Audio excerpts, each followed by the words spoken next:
Assalamualaikum warahmatullahi wabarakatuh. Saya Septi Windy Pradina. Di sini saya akan menjelaskan tentang monitoring respirasi melalui jaringan Wi-Fi tampil visi parameter SpO2. Di sini pokok bahasan yang akan saya jelaskan mengenai latar belakang, batasan masalah, tujuan, landasan teori, blok diagram, manfaat penelitian, dan studi literatur. Latar belakang. Menurut Global Initiative for Chronic Obstructive Lung Disease atau GOLD, disebutkan bahwa PPOK merupakan penyakit kronik yang ditandai oleh hambatan aliran udara yang tidak sepenuhnya reversibel. Pada PPOK, respiration rate meningkat, sedangkan terjadi penurunan pada pulse oxygen saturation atau SpO2. Maka dari itu, diperlukannya pemantauan kardiorespirasi pada pasien PPOK untuk pencegahan dini terjadinya resiko penyakit kardiovaskuler. Untuk batasan masalah, yang pertama ada Arduino. Menggunakan Arduino Nano sebagai pengelola data input. Yang kedua ada sensor, menggunakan finger sensor untuk mengukur kadar SpO2. Selanjutnya ada modul Wi-Fi, pengiriman data dari mikro ke PC menggunakan modul Wi-Fi ESP32. Selanjutnya ada pemeriksaan. Pemeriksaan dikategorikan pada dewasa. Lalu pemeriksaan dilakukan pada jari saat posisi tenang dan bergerak. Yang terakhir ada hasil pembacaan, menampilkan hasil pembacaan berupa angka dan sinyal SpO2. Selanjutnya ada tujuan. Tujuan dibagi dua, yaitu tujuan umum dan tujuan khusus.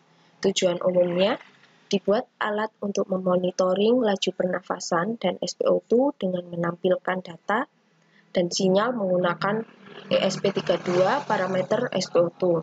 Tujuan khususnya, 1. Menggunakan finger sensor untuk mengukur presentase saturasi oksigen dalam darah. Yang kedua, membuat program data Arduino sebagai pemroses. Yang ketiga, membuat rangkaian filter. Yang keempat, membuat rangkaian instrumentasi amplifier. Yang kelima, menggunakan modul Wi-Fi ESP32. Dan yang terakhir, membuat software pada Arduino untuk tampilan PC. Selanjutnya ada studi literatur. Yang pertama pada tahun 2016 oleh Umi Salama, yaitu rancang bangun pulse oximetry menggunakan Arduino sebagai deteksi kejenuhan oksigen dalam darah. Lalu di tahun 2017 oleh Muhammad Ihsan Duyono, rancang bangun SpO2 non-invasif dilengkapi alarm untuk diagnosa abnormal berbasis Arduino ATmega 328. Selanjutnya di tahun 2019 oleh Veriko Yonanta, monitoring laju pernafasan dan SpO2 via Android. Pada tahun 2019 oleh Firdarian Nur Fadilah, wireless respiratory monitoring tampil grafik SpO2.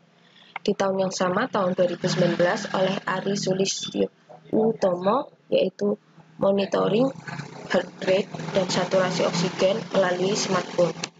Dasar teori. Yang pertama ada saturasi oksigen. Pengertian saturasi oksigen. Saturasi oksigen adalah presentase dari hemoglobin yang mengikat oksigen dibandingkan dengan jumlah total hemoglobin yang ada dalam darah. Yang kedua, kadar saturasi oksigen. Presentase saturasi oksigen normal pada manusia sama pada seluruh jenjang umur, yakni 95% sampai 100%, baik bagi bayi baru lahir maupun lansia.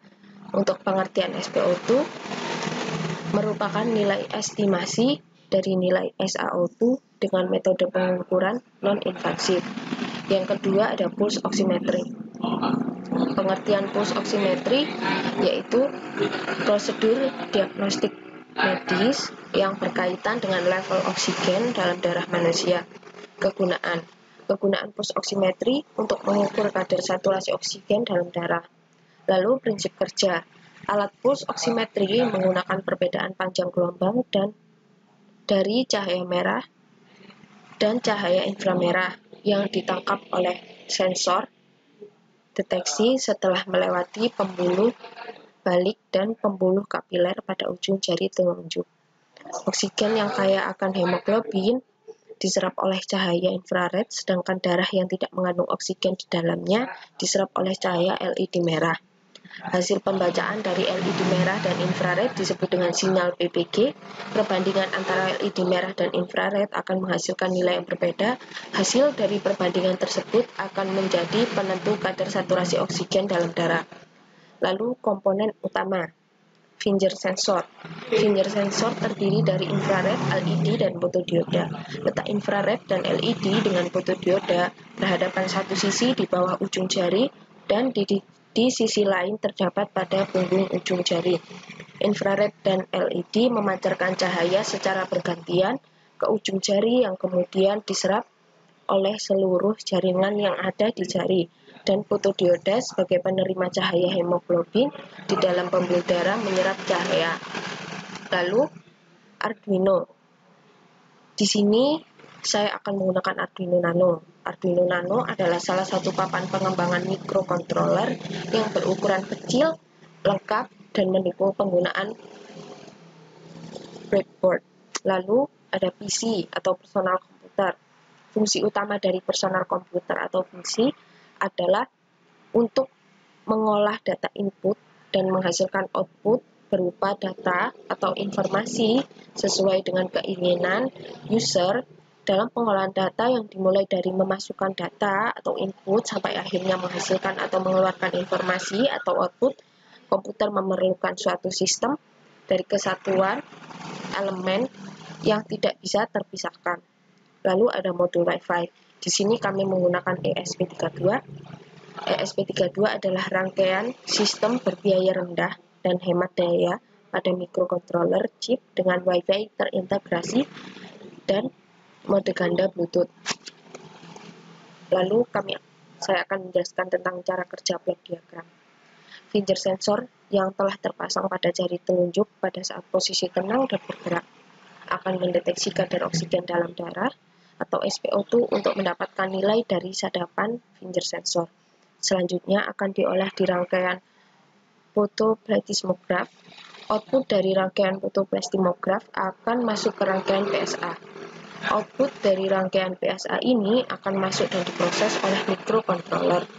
Di microcontroller terjadi pengolahan data yang masuk dan output rangkaian PSA, seperti menentukan referensi secara otomatis ketika modul dihidupkan, dan juga real-time clock. Microcontroller juga akan mengirim data yang telah diolah via Wi-Fi ESP32 ke PC.